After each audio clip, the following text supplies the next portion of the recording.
Hey guys, this is a tutorial for how to use creately.com to make our food webs for this project. Now, when you click the link that's on the instructions, it takes you automatically to this website. And the first thing that you're going to want to do is sign in.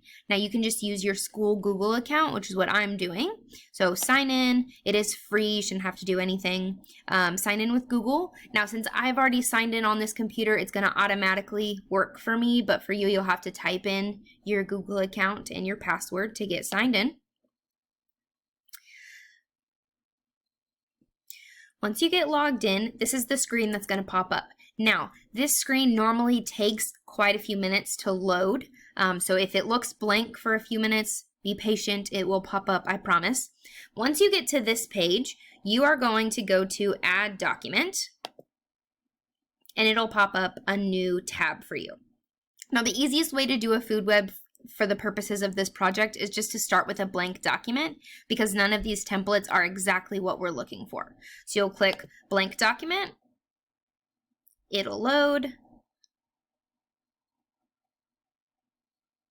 When your new document loads, it probably will pop up with this little tutorial from Creately, especially if you've never used this before. I'm going to go ahead and click maybe later on this because I'm going to go through the parts that you need to know in order to complete this project.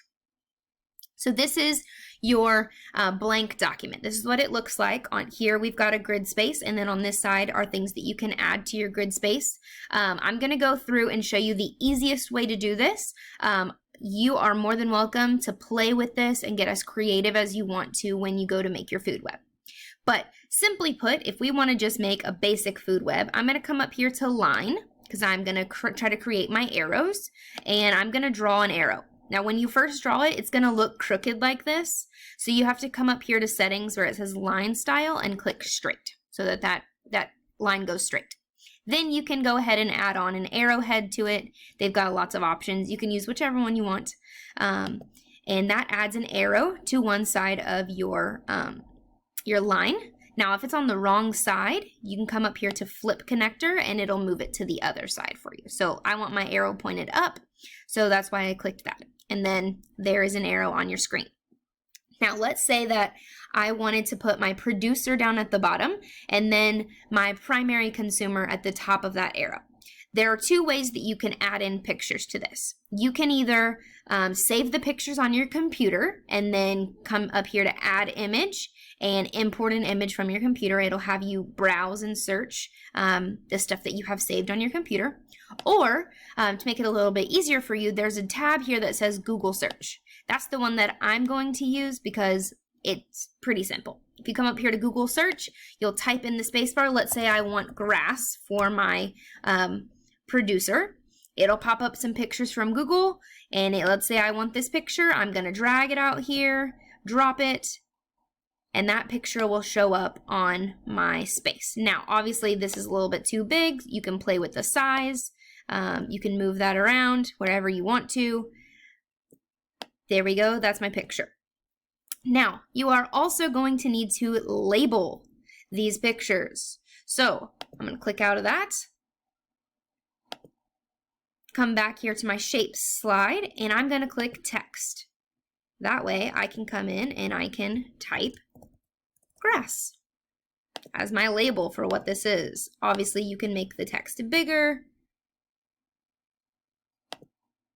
You can change the size, you can change the color, you can change whatever you want to change just as you would a regular text box. So I'm going to make that a little bit smaller. There we go, I've got grass. Now, I'm going to go ahead and add in my primary consumer. In my food web, I'm going to make that primary consumer a grasshopper. So I'm going to, in my Google bar, search grasshopper. I'm going to find a picture of a grasshopper, and I'm going to insert that up here. Change the size, make it a little bit smaller. You can keep everything large if you want to. Just down here at the bottom, you'll need to zoom out so that you can see everything. So put that there, come back, write my text of what this is so that your teacher knows, and then you're good to go. So now I can take this and I can either add another primary consumer using my arrow, or I can add an arrow going up from the grasshopper to a secondary consumer. You are just going to build from this point. Now for this project, keep in mind you have to have at least 10 organisms. You can have more than that, but you have to have at least 10, and you have to have at least one organism in each trophic level. So at least one producer, at least one primary consumer, at least one secondary consumer, and at least one tertiary consumer. Okay, if you have any other questions about what to do on here, you can message your teacher. You can play with this. There's lots of things that you can do on here. You can add shapes. You can add different types of arrows if you wanted to do a fancier arrow than just a line. There's lots of stuff that you can do.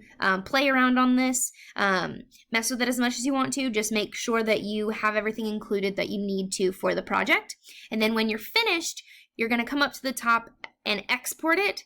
You're going to export it as a picture, which is this top one, PNG. Click that button and it is going to download for you here at the bottom. And then when you go to do your Google document, at the end of this assignment, you'll open up the Google document and you will insert this picture into that Google Doc. All right, that should be it. So you guys have a great rest of your day.